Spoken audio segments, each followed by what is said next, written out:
with us. So Tosin, it's been a while. It's good to see your face. So, yeah, Tosin is going to introduce herself shortly, but she's an IT service delivery manager, right now, with Manitoba Public Insurance. Manitoba Public Insurance, MPI. Yeah. So, amazing, BA professional who is, also growing in a career and is going to be sharing, her insights, career journey, everything, and, how she's also grown in her career because, Tosin joined the BA school and she got her first job. She got process analyst to Scrum Master to Agile coach to business architect, and now she's the IT service delivery manager in the company. She's grown so fast in the last 3 years. But she definitely also has that, that drive. She's very driven to. She's also someone else that, also scares me in terms of how driven she is. I don't know if you and Christian drink water from the same cup, but you just take action and just like, oh, coach, I did it. Like, yeah, I've done this. Oh, this, and that. Oh, this is the news. Oh, this is it. So I'm super, super proud of you. And I know that so many people are going to learn from your career journey and just how you're growing and how dedicated you are and how you push yourself and how you do things regardless of the current situations around you. Yeah. So I'll let you introduce yourself. Let's get to meet Tosin. All right. Thank you, Anna. And good afternoon, good evening, good morning, anywhere you're joining in from. My name is Tosin Abiola, as the caption reads. And I think Anna has done a bit of my introduction, but I would say like fairly, I'm a very humble person and I have less than or about 15 years of experience in the banking industry, then moving to Canada. And I would say my experience with BA literally started while I was in the banking industry. And like Richard had said, some of these activities that we do, some of these responsibilities that we find ourselves doing were never titled or tagged to a BA until we got out here and we realized that, okay, this is exactly what I've been doing in the past and I can leverage on these skills to actually launch out here. So started in the banking industry doing the core banking operations and then moving into Canada sometimes in 2018 as a student. And maybe a lot of the students probably know Tayo. I reached out to Tayo like, well, what is obtainable? What's selling? How do we actually make a move? And that was how I really got introduced into business analysis, so to say. Then talking about it, I realized that, okay, this is exactly what I've been doing. I've had to help my organization to actually move or upgrade the core banking applications and documenting the assist states involved in gap analysis. And then literally starting out here in Canada, I started as a process analyst after joining the business analyst school. And I realized that the sky is just my limit from there. So I think I will stop with introducing myself because I'm going to talk about myself as we go, and then we'll understand exactly. So I don't want to take so much time. Yeah. So I really admire your journey so far. Because I think like someone like Christiane who had like told me as well, like she was here with her daughter. You also were here. I think you came as a student. I think you can probably maybe share that, but you came in as a student and you had your kids, studying, having your kids, and then now moving on to after your master's, what next, right? And a lot of people maybe have come in as international students too, or currently in school as international students too, and they're wondering like, what next? Because the truth is, some of us might have like careers and then come as students, but realize, oh, this is not going to pay me. Like this is not a career that's really going to pay me here in Canada. So kind of walk us through your journey from from then till date. Yeah, as Enoch said, I actually came in as a student for my master's program in economics, particularly. So it's nothing related to business analysis as the title. And I literally looked at, okay, what exactly have I been doing before now, before coming into Canada? And then what do I want to do? A lot of the panelists that have come and mentioned that they don't want to do the survival job. I'm also an advocate of that. And mind you, I have two children. I do not have my partner here in Canada. And I was like, okay, how do I walk through this space and I won't stumble basically. Where do I get the support from? What do I need to do? I, so one thing that is very important to you is to have the right set of people in your circle. So I reached out to the people in my circle and I got the right advice I needed. And that was how I launched out. But mind you, I have been reading up a lot on my own. I think when I met Eno, she was like, Tosin, you already know what to do. You probably just need some hand holding. That was exactly what I needed at that point in time. But also, I needed someone to tell me or to help me believe in myself. I told Eno particularly, I know there are ditches on the way. You have crossed those hurdles. I don't want to get into those ditches. Whatever probably took you 1 or 2 years, I want to take me 6 months. That's it. Because I'm going to follow someone that knows the way. I'm going to follow someone that knows the road. So that was my journey. I met Eno particularly, the thing about meeting Nigerians or people not being real, you're not sure whether it is scam. I think Christians talked about that too. It was my sister that actually saw Eno and she forwarded it to me like, look at this babe. I think she's doing well. I'm like, oh, I don't know. And I decided to launch out. And I told my partner, I said, give me 3 months. Give me 3 months. I would recover whatever it is I'm going to spend with this girl. And it was like, okay, go for it. So literally, like every other person's journey, I didn't have to do the survival job. Trust me. I'm not saying it is not good if you have to do it because you have bills to pay. But if you don't have to do it, don't do it. And that is you having a clear roadmap for yourself. You need to build a strategy. So that was what I had in my plan. What support do I need to give home front? How do I face to deliver this particular strategy? Like I want to get my CBAP, for example, in 3 months. Even though I have children that will be pulling, they have activities. I'm not going to deprive them of the good work.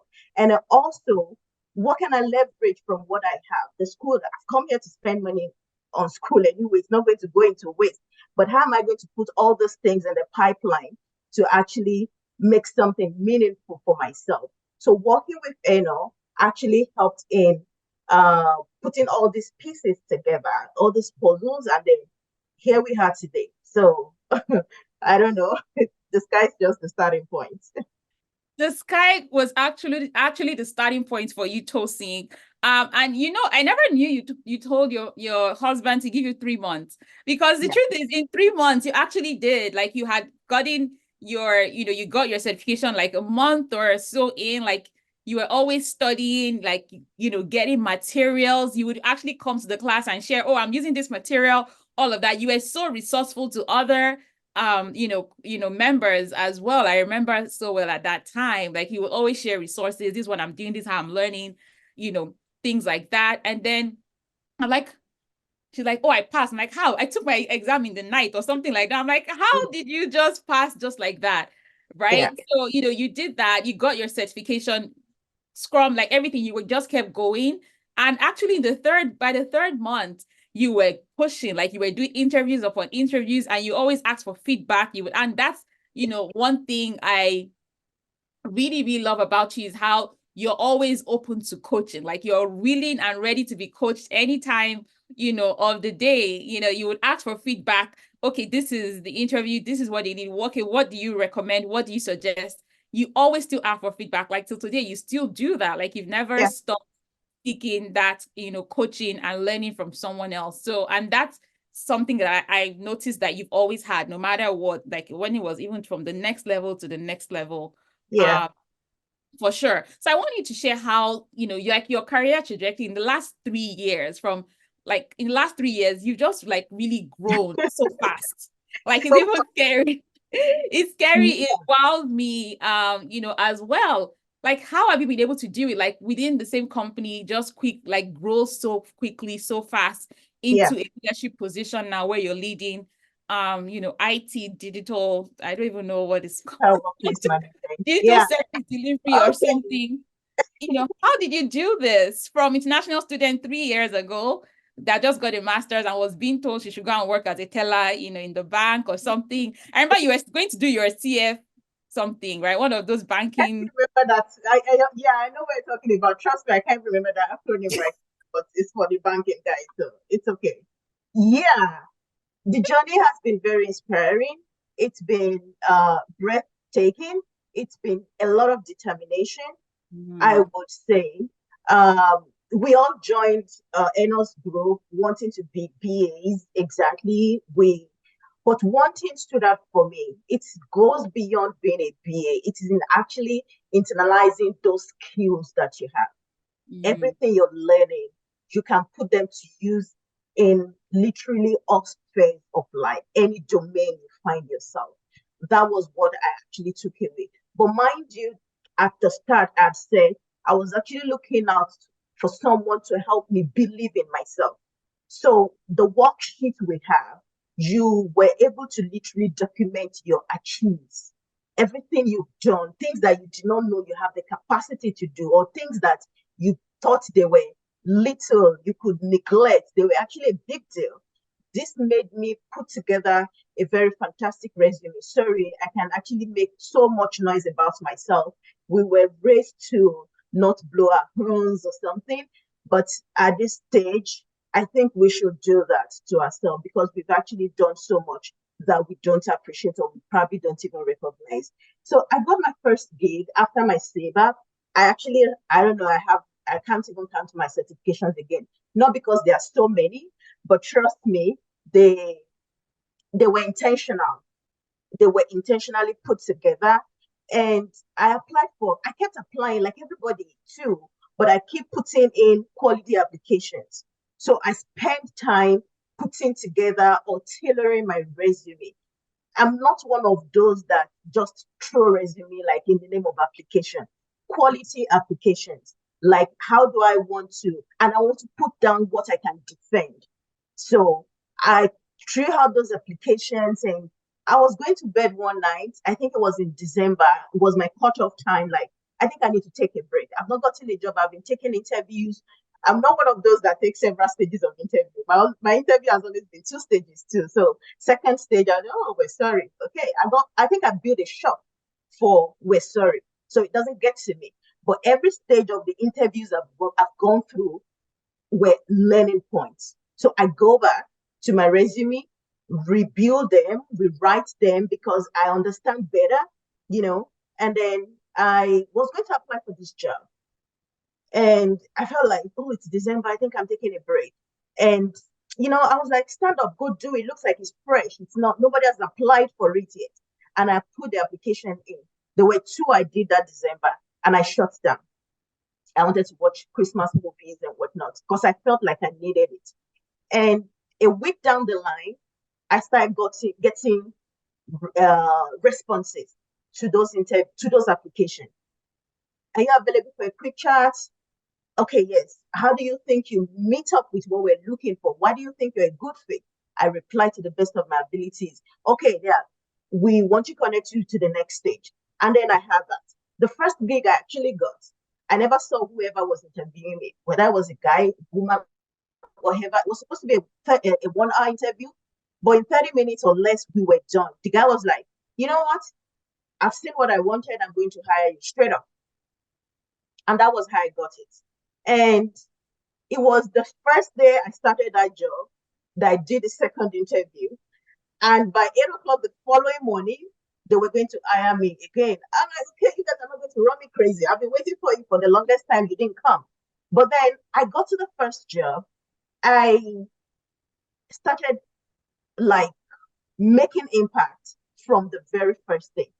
I could remember my manager telling me who gets on a job and start to deliver from the very first day, even without all the needed access, because I knew what I was in for. I knew what they wanted. I already know the JD. I have spoken with this individual. I know what he wanted. So mine was to deliver or to build how to help them. They were moving ERP. They were implementing a new ERP. And it got to a point in the few weeks I spent with them, like, to see how do we handle the people not accepting this change. And my question is, where is OCM? OCM is the organization change management. And they said they don't have. I said, how do you mean? Then we need to address the people side of change. You're changing stuff IT wise. People are your staff are the people to using those things. Did you carry them along? Is there any awareness? How do you even get to this adoption state that you think like they would accept it? Before the end of that week, I saw an advert out there looking for a change management practitioner. Tosin did that. I was very proud of myself. And when I tendered my resignation in less than a month, they were like, no way. There is no way we're letting you go. Name your price. I said, no, I have to go. They were going to change everything and everything for me. It was a contract rule. They were going to make it permanent. I said, no, I have to go. I think I've completed what I'm here for. Before, I like to leave when the ovation is still very loud. So mark that. So I had achieved what I was there for.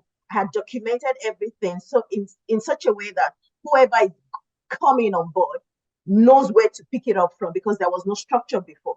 So that was how I moved from being that process analyst for the organization to the Scrum role.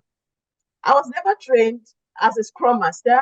I was self-taught, coupled with materials, documents from the business analysis school. I took the interview. It was the very first one I did as a Scrum Master. But then there were so many transferable skills that I could imbibe or that I could even take onto the road. The interview was very fantastic. And by 8 o'clock the following morning, I was getting an offer letter. I could negotiate because I know my worth at that point in time. I had certifications to back up my experience. Sometimes it goes beyond you having certification. It's in your ability to speak to it. So I was able to speak to those things. I was able to defend them. And then I got on the job. That role was even tagged a Scrum Master SME because of my experiences in other fields. So I'm not just a Scrum Master. I'm there to support the BA. I'm there to support finance. I'm there to support quite a number of things. And that was why I had that SME title to that role. It was so successful. It was so beautiful as a Scrum Master because I had the functional team, that's the BA team, on my team. And I could speak to everything they are bringing forward. Everything they are bringing forward. When your user story does not meet the invest criteria for anyone that is reading CBAP right now, you would know that your user story is the smallest item in your backlog. If it's so big that you cannot estimate it, then bring it down. I will ask question. Are we able to break this down functionally? I'm sorry, I'm not a BA, but if you probably have seen my profile, you would know I can speak to it. So I'm speaking from the space of experience. And they respected that. So demonstrate your skills wherever you find yourself. Demonstrate your abilities wherever you find yourself. And that was how I was able to move to that role and succeed. In a space of 1 year, I found an opening in the same organization as a business architect. And I felt like, okay, I think I've satisfied my curiosity. We've been a Scrum Master, an Agile coach. Let me do something entirely different. Well, I found out it's not entirely different. I think at the beginning of this session, Eno had shown you or shown us some tools exactly and the perspectives of business analysis, where business architecture actually comes in. Mind you, Agile was also there. So all these things are interrelated. So I'm not in a domain that I cannot function. So it's in understanding basically the capability of the organization. And I was going to work in the finance space. Mind you, I've had banking experience. I had a bit of finance background. So that's me shining again.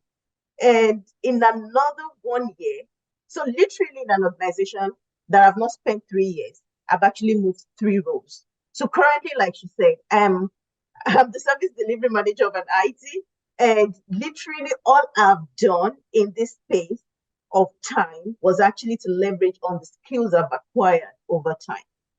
On the skills I've acquired over time. I have, for myself, I have a what I would call like a career chart. I have where I'm going. We all have our goals. We have our aspirations. Where do I want to be in 5 years? And that's what I'm following. That's my map. That's my journey.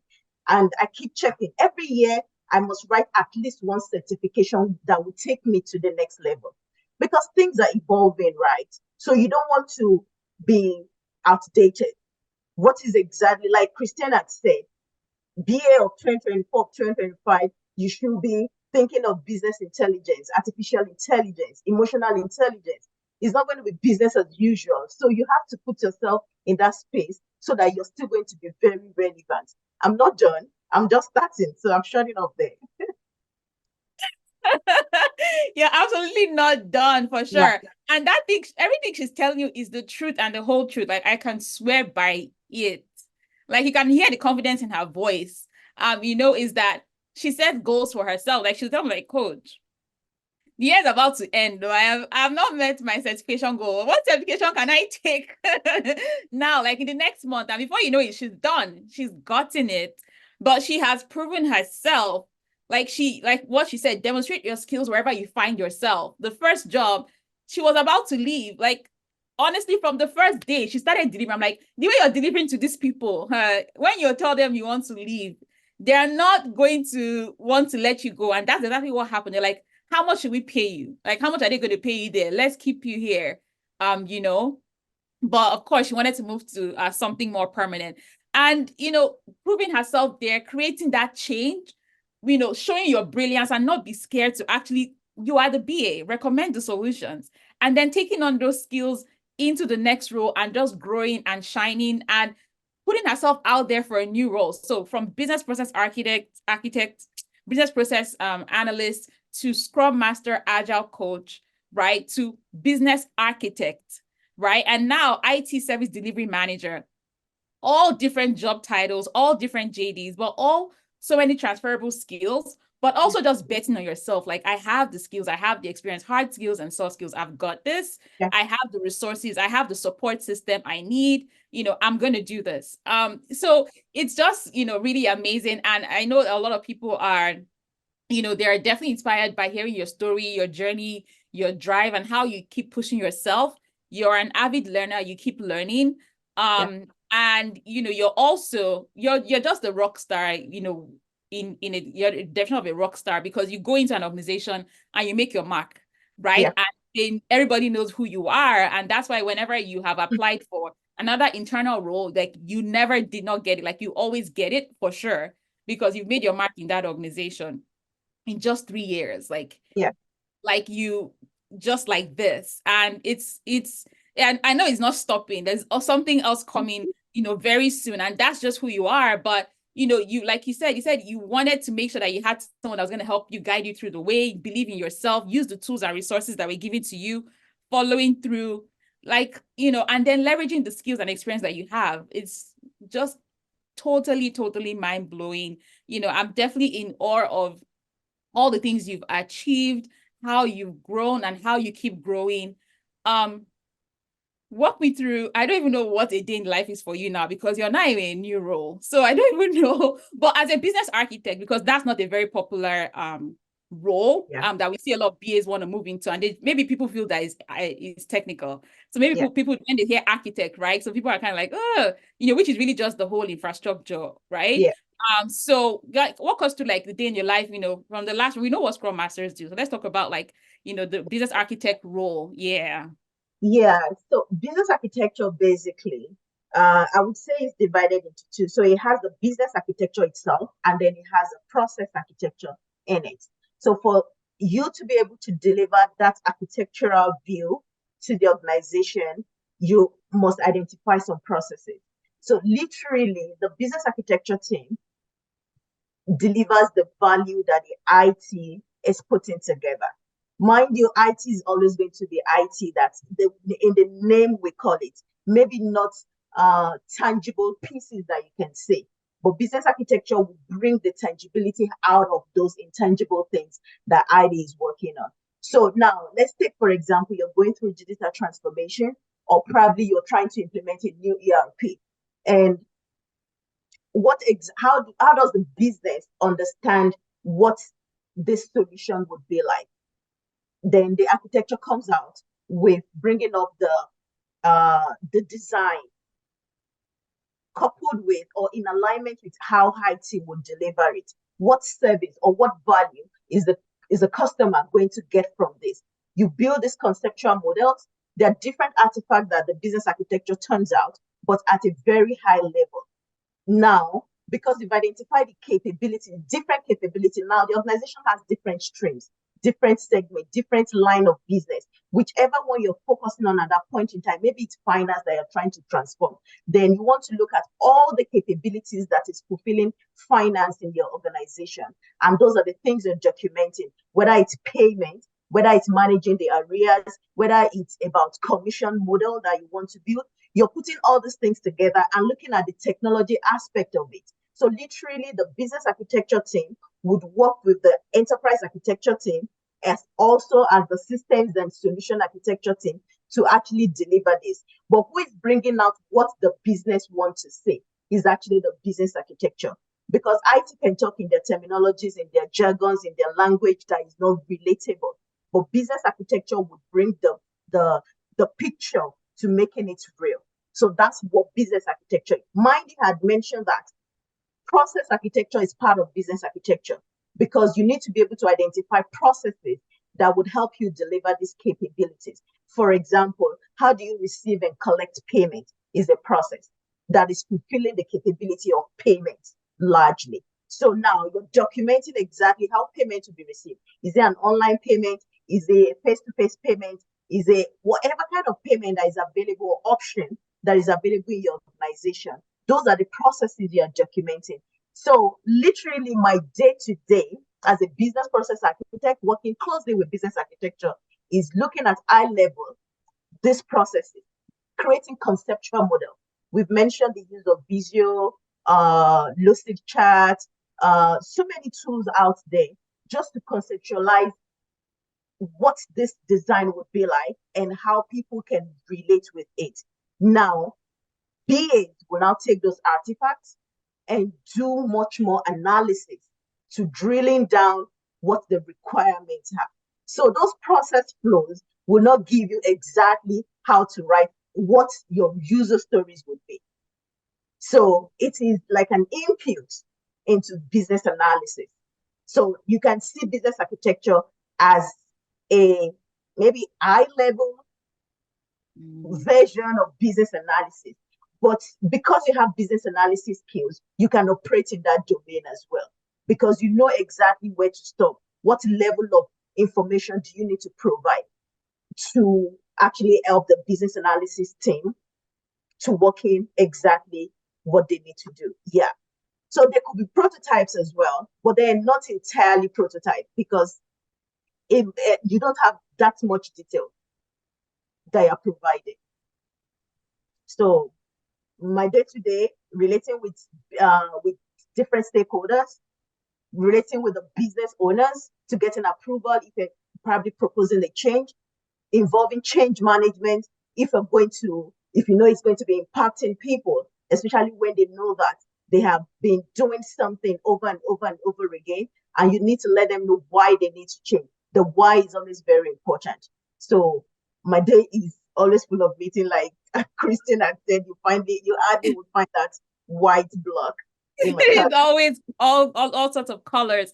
So as an yeah. IT service delivery manager, what are you going to be doing now? What's your day going to be like? What's your role going to be like? Yeah, I'm going to keep it very brief. I'm more like the connection between the business function, the business, the systems architecture, the technology solution, and user experience. So it's basically in ensuring that you're taking ownership as a service delivery manager to delivering the work place products, which includes technology, platforms, and services.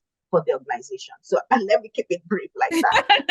Because I can go into it and we spend another 5 minutes talking about it. I know, I know, I know. And it's just amazing how all of the things you've done have built you up to this point where you are, because now you're coming in there with, you're not just there, like we have the knowledge and the experience to back it up. And then you're in the same company, so you know the systems and the processes. So that would even make you excel more. I can't wait to hear more about how, things are going to go in this role. So what's your, what's your advice for people who are, about to get started, moving into the business analysis career?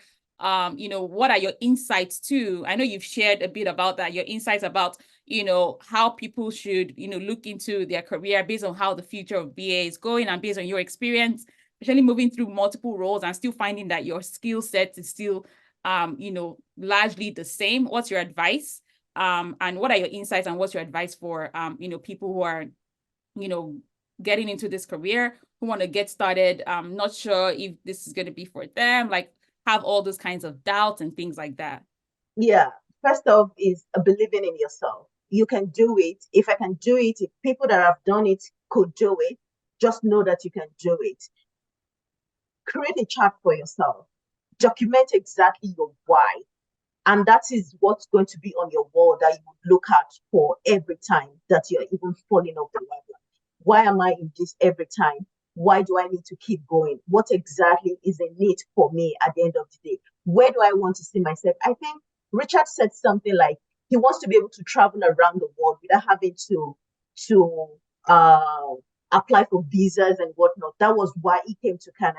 But how would he be able to even actualize? Where's the funding for that trip or those big dreams of his if he doesn't have a good job? So if, like I usually would tell my friends or anybody that I connect with on LinkedIn, I want to be a baby girl for life. I want to live a soft life. That's it.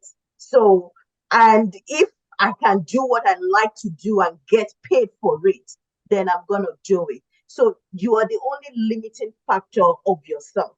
So if you are not putting a cap on what you want to do, you can do anything. So continue to improve on yourself, leverage on the skills that you have. You may not know you have them until you literally document or put them down.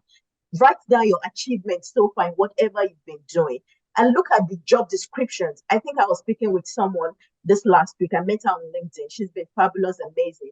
And I said, sometimes you just look for titles, read through the captions, read through the JDs, and put them, like, apply yourself to it. Can I do these things? We have a role called operations analyst or something. And when I read through everything, I said, do you know this is actually a data analyst they're talking about? Yeah. I said, do you know they're talking about data analyst? Should go apply for it. And they also mentioned they are looking for a BA and the title is operations analyst. So always read in between the lines, apply yourself to it. I think someone had said on this call that said, sometimes you may not know, but the time frame within that, between the application and the time you go for the interview, you would have known. So I do that a lot myself.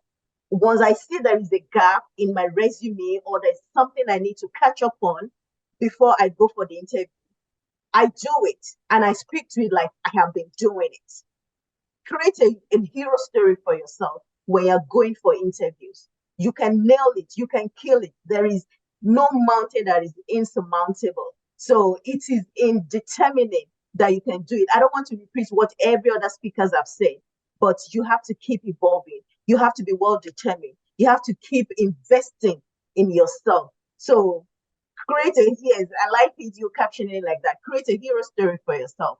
Because if you are not approaching every interview like it is my home, I'm going to give it everything I have, you're going to come out of it the same way you went into it, and you're not going to learn anything. The star approaches it. Go for it. So go for it. Thank you. Thank you so much. Thank you so much, Tosin. Really, really do appreciate you. You have definitely shared, so much insight, inspiration, and a lot of knowledge. This was like you coached us I should I call you Coach Tosin now?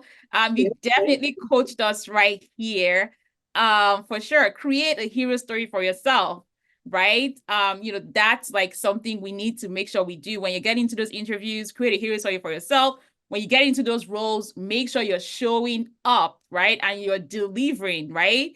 Because remember, your work will speak for you. They're asking you, don't leave. How much can we pay you so you don't leave? Like that should be something that you really, really, really want to focus on. Thank you so much, Tosin. You have been amazing. Thank you for coming to the summit, coming to share your insights, to having this chat with me as a panelist.